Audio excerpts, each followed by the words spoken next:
about getting a deal? What if I'm finance sensitive? I want to move to Mexico. I understand that there's not a lot of mortgage options, but I'm willing to do, what we call here fix and flip or renovations or work. Like, are there those kind of deals available in Mexico? And is it easy to find contractors and relatively, I don't know if I want to say inexpensive, but worth it to hire people to redo a home that may be on the downside or past its better days?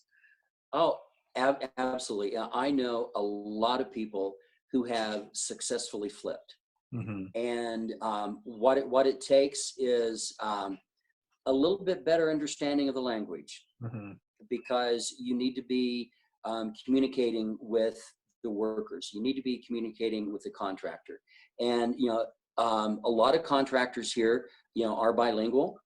And there are even a lot of American contractors, that work here. And but if it's easier with language, your cost is going to be a little bit more.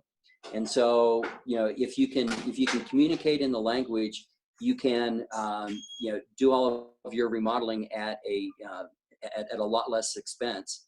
And something to keep in mind is that cost for construction and remodeling are only about 30% of the average in the US.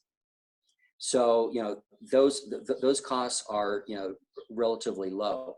And so what it really takes is to be on the ground and, find those deals and be able to, if it's a deal, it's not going to wait 2 or 3 months for you to come down and take a look at, because it's going to be gone, because there are people here that are on the ground that are going to snag it up and remodel it, you build onto it and flip it.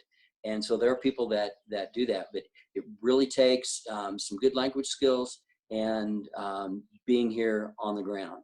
Hmm. Hmm. Just like in the United States, you gotta Yeah. know your neighborhood and know your market and stuff like that. So it sounds like it's not a gimme to think that you can buy and flip a property from the United States and never see it and make money. You really need those relationships locally. Yeah.